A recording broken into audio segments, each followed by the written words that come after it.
4 নম্বরটা তো করতেছে রিলিজিয়াস মডেল কনস্ট্রাকশন।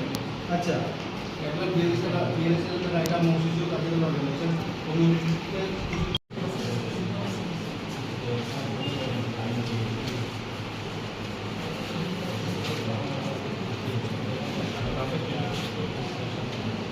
আমাদের দিতে হবে প্রায় এক একটা দিতে হবে 5,000 টাকা করে। তো আমাদের নিজেদের ট্রেডিশনাল প্রফেশনাল অ্যাসেসমেন্ট দিতে হবে, তাদেরকেও আমাদের অনলাইনে দিতে হবে, গাড়ি করে দিতে হবে। এরকম হিসাব করে স্যার 1,40,000 টাকা আমাদের কালচারালে ইনভেস্ট করে কালচার ডিপার্টমেন্ট থেকে আমাদের জীবন আমরা প্রদান দিয়ে যায়। তো তাছাড়া স্যার এখন থেকে আমাদের কাজ শুরু হয়েছে, এটা খাওয়া খরচও আমরা বহন করতেছি।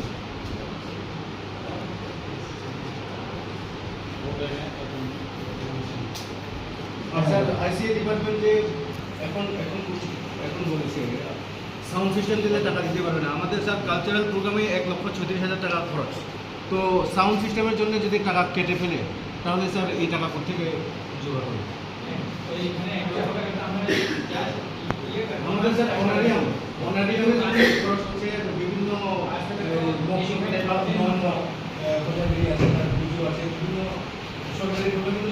প্রত্যেকটা বছরের মতো রাজ্যের বিভিন্ন সম্প্রদায়ে এটা ঐতিহ্য, একটা ফেস্টিভ্যাল থাকে, কমিউনিটি ট্রেডিশনালের এটা মেলা থাকে। এই বছরে আমাদের বিশেষ করে রাজ্যে মগ সম্প্রদায়ের 20তম একটা ফেস্টিভ্যাল হতে যাচ্ছে। বিশেষ করে আমাদের এই শান্তিবাজার সাব ডিভিশন এলাকায় আমাদের বিচন্দ্রমন বিকর্ম এলাকাতে অনুষ্ঠিত হবে তাদের এই 20তম ফেস্টিভ্যাল মগ সম্প্রদায়ের জন্য।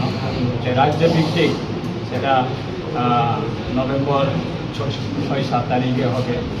সেটাকে কেন্দ্র করে আমাদের রাজ্য সরকারের পক্ষ থেকে অনলাইন ডিপার্টমেন্ট এবং আমাদের শান্তিবাজার সাব ডিভিশনের মাননীয় এসডিএম সাহেবের চেম্বারে বা ওনার আহ্বানে আজকে আমরা অনলাইন ডিপার্টমেন্টের অফিসারকে নিয়ে আমরা মিটিং বসেছি এবং বাজেটগুলি তৈরি করেছি তাদের ফেস্টিভ্যালকে আমরা সহযোগিতা করার জন্য।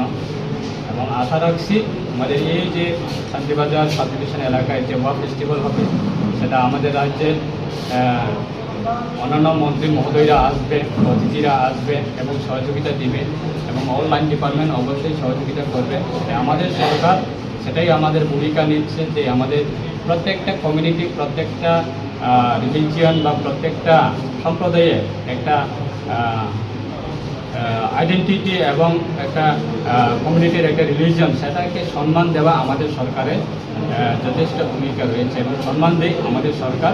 2018 সরকার পরিবর্তনের পরে সেটাই আমরা করে এসেছি যে প্রত্যেকটা রাজ্যের মধ্যে পিছিয়ে পড়া বা মাইনরিটি বা ক্ষুদ্র কমিউনিটি এগুলিকে আমরা যথেষ্ট সহযোগিতা দিই, তাদেরকে অর্থনৈতিক থেকে শুরু করে এবং প্রশাসনিক মাধ্যমে তাদের যে ইতিহাসগুলি, তাদের যে কালচার ট্রেডিশনালগুলি প্রোটেকশন করার ক্ষেত্রে আমরা যথেষ্ট সহযোগিতা করে এসেছি আমাদের রাজ্যের মাননীয় মুখ্যমন্ত্রী প্রফেসর ডক্টর মানিক শাহ মহোদয়ের নেতৃত্বে। আগামী দিনে সেই ফেস্টিভ্যালকে কেন্দ্র করে আজকে আমরা অনলাইন ডিপার্টমেন্টের সঙ্গে আলোচনা করে একটা সিদ্ধান্ত নিয়েছি যে ডিপার্টমেন্টাল ওয়াইজ এই মেলা যদি সুন্দর করে যদি পরিচালনা করতে গেলে বা আয়োজন করতে গেলে বা সম্পন্ন করতে গেলে সবার সহযোগিতার দরকার, সেটাই আমরা বিশ্বাস রেখে আজকে আমাদের আলোচনা। তাই আমি অসংখ্য ধন্যবাদ জানাই এবং সাথে আমি অসংখ্য ধন্যবাদ জানাবো এবং রাজ্যের সমস্ত আমাদের রাজ্যবাসীকে শারদীয় দুর্গা উৎসবের উপলক্ষে এবং আজকের ষষ্ঠী মহাষষ্ঠী ষষ্ঠী, এই মহাষষ্ঠী দিনে আমি সকল রাজ্যবাসীর কাছে আবেদন রাখবো এই পূজা, এই উৎসব আমরা সকলের জন্য সবাই যাতে সুন্দরভাবে আমরা আনন্দ ভোগ করতে পারি, রাজ্যের শান্তি সম্প্রীতির সব ক্ষেত্রে যাতে প্রোটেকশন হয় এবং বিগত দিন থেকে তুলনা যদি করে এবারে 2023 সালে অনেক বেড়ে গেছে। এই সকল শ্রেণীর মানুষ এই দুর্গা উৎসব সবাই পালন করছে।